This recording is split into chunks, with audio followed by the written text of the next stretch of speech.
It's me again, Jenny, and welcome to my YouTube channel. At kung bago ka pa lang sa channel ko, subscribe mo na yan!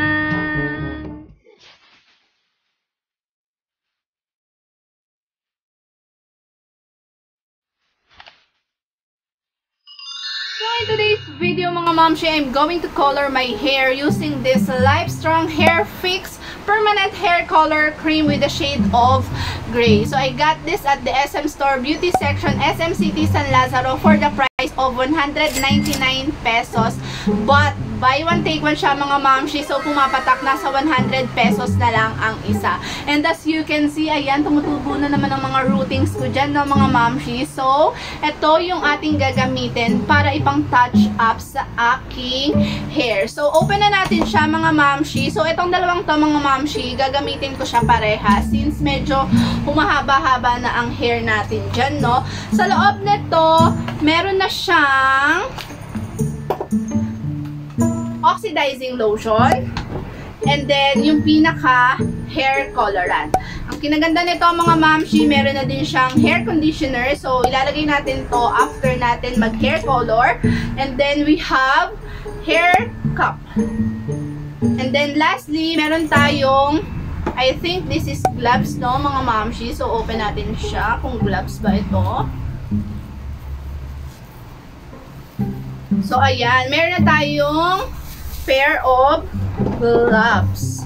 And then ito actually mga mamshi, pwede natin tong lagyan ng pinaka hair color if wala kayong gagamitin na mixing bowl. So sa kabilang box mga mamshi, ganun din yung laman niya. So bali dalawa yung ating gagamiting oxidizing lotion. And then hair colorant, conditioner, hair cup, and then gloves. So start na tayo mga momshi. So ayan mga momshi, nilayer ko ng aking hair para mas madali nating ma-apply yung ating hair color. So pagsasamahin na muna natin itong ating developer or oxidizing lotion and then ang ating hair colorant. So ang gagamitin ko, itong nabili ko kay Watsons din, no mga momshi. Kung lagi kayo sa channel ko, lagi kong ginagamit itong mixing bowl na to every time I colored my hair. Wala lang, share ko lang no, mga momshi. Ginagawa mo? Medyo thick yung ano niya, developer, mga momshi. Sobrang thick niya. Oh my God.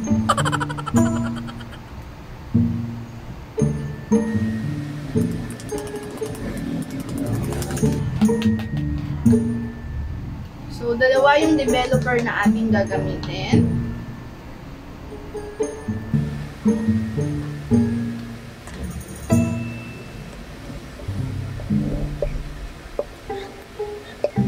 Ginagawa mo?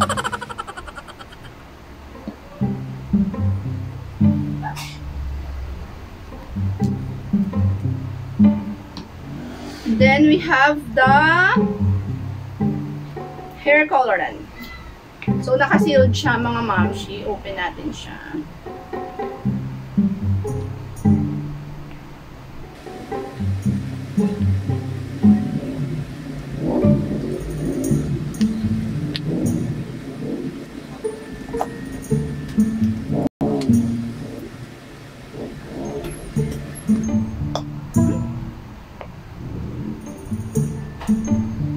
Ginagawa mo?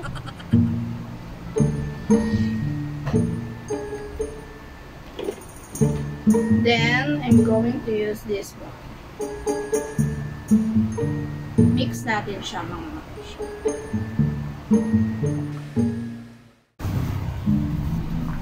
Ayan, nahalo na natin siya ng bonggang-bongga, no mga mamshi. And as you can see, nag-black talaga ako para kahit mamantsahan itong aking suot mga mamshi is okay lang. And pagpasensyahan nyo na kung lumang toothbrush yung ginagamit ko kasi nawala yung hairbrush ko kasi mga mamshi. Pero Carry Bells na to.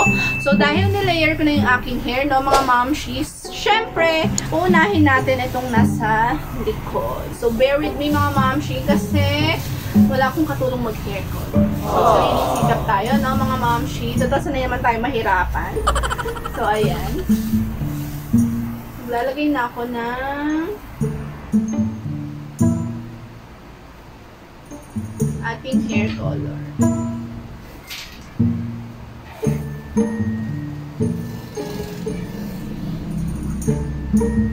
Yung consistency niya, mga mamshi, sobrang thick. Hindi siya malagnas. And then, sa scent niya, syempre medyo strong yung scent niya, mga mamshi.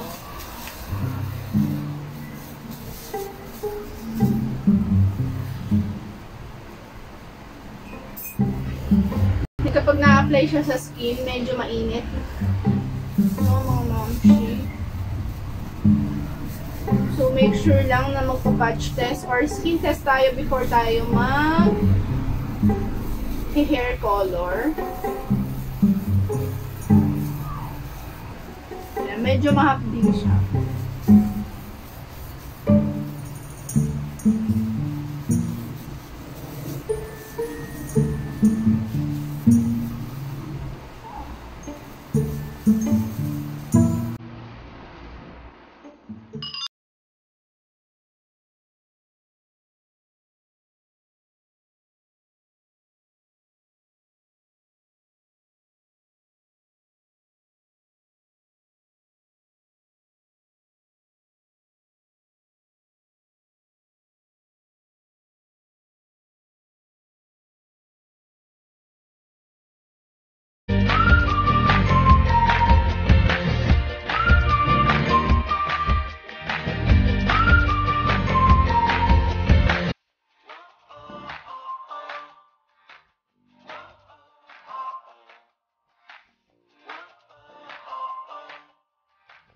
So, next layer na tayo mga mamshi, no? Sobrang strong lang ng amoy niya mga mamshi. And kapag umaabot siya sa anit, medyo mahapdi siya. Pero dahil sanay nga tayo masaktan, no mga mamshi, Carry Bells lang yan.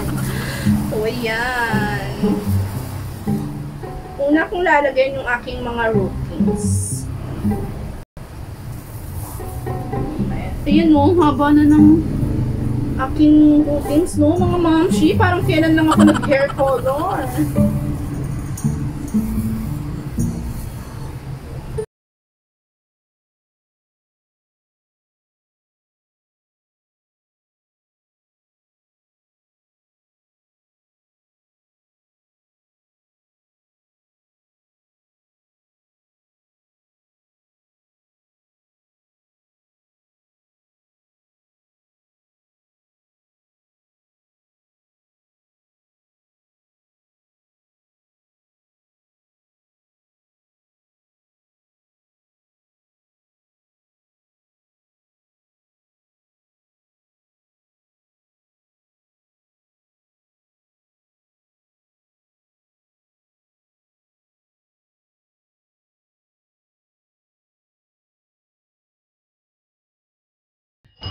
So, ayan. Dahil nga manipis lang yung hair ko, mga mamshi, carry ko mag-hair color. So, dito na tayo sa part na to, mga mamshi, no?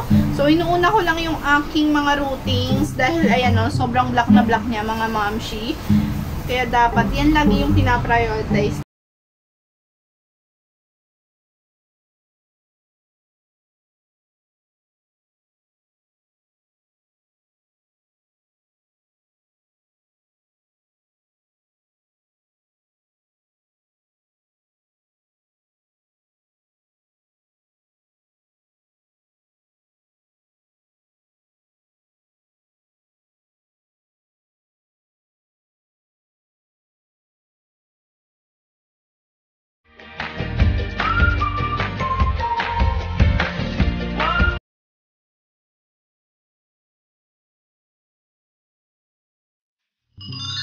So, ayan mga mamshi, I'm done. As you can see, medyo makalat ako mag-hair color, mga mamshi, no? Dahil nga, medyo mahirap mag-hair color mag-isa.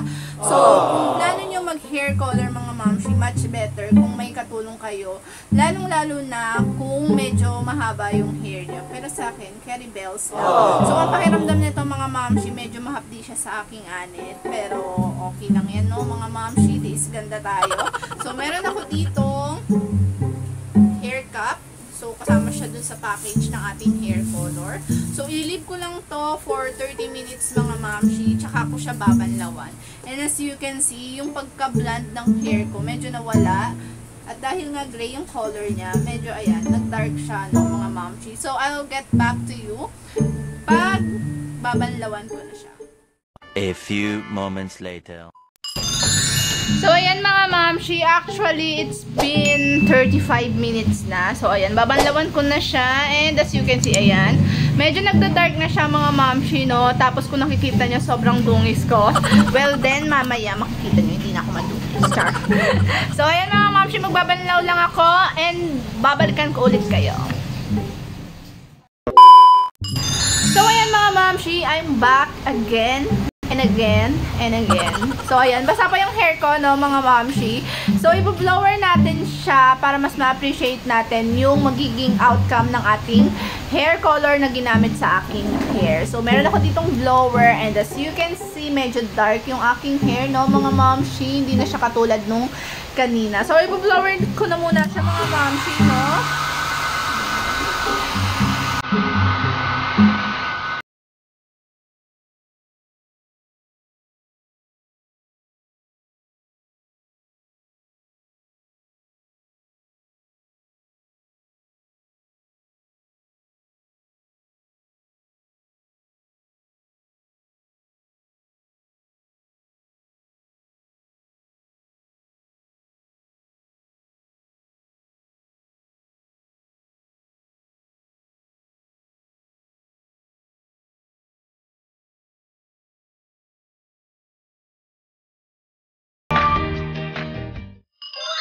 Magandang dilag, puso ko'y nabihag.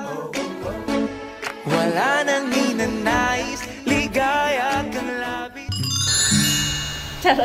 So, this is our final look, no, mga mamshi. As you can see, na-achieve naman natin yung pagka-ashi-ashi ng hair, pero hindi siya totally nag-gray kasi nga, hindi naman ganun ka-light yung aking hair color. So, kung gusto natin, mas ma-achieve natin yung hair color na kulay gray, mas maganda kung mag-bleach tayo ng hair. Since sobrang damage na ng buhok ko and medyo manipis na siya, mga mamshi, ayoko talagang mag-try mag-bleach kasi nga manipis na siya. Baka mamaya pagka-bleach ko, wala nang matirang buhok sa buhok ko, sa ulo ko, no, mga mamshi. So I suggest kung virgin hair ka pa and then gusto mong ma-achieve yung gray na color, mag-bleach ka, mga mamshi. Pero kung ayaw mo naman mag-bleach, much better kung medyo may color yung hair mo, no, mga mamshi. Ako kasi sa sobrang dami na ng hair color sa hair ko, patong-patong na siya. So, ayan.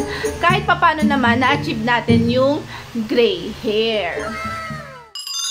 Magandang dilag, puso ko yung nabihag.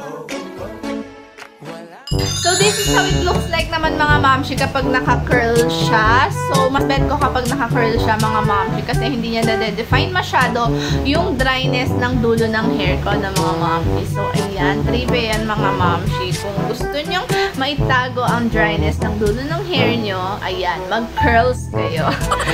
And that's it, our video for today. Kung nagustuhan nyo po yung aking vlog for today, mga mamshi, please do subscribe to my YouTube channel and hit the bell button para mas updated pa kayo sa mga bago kong i-upload na mga videos.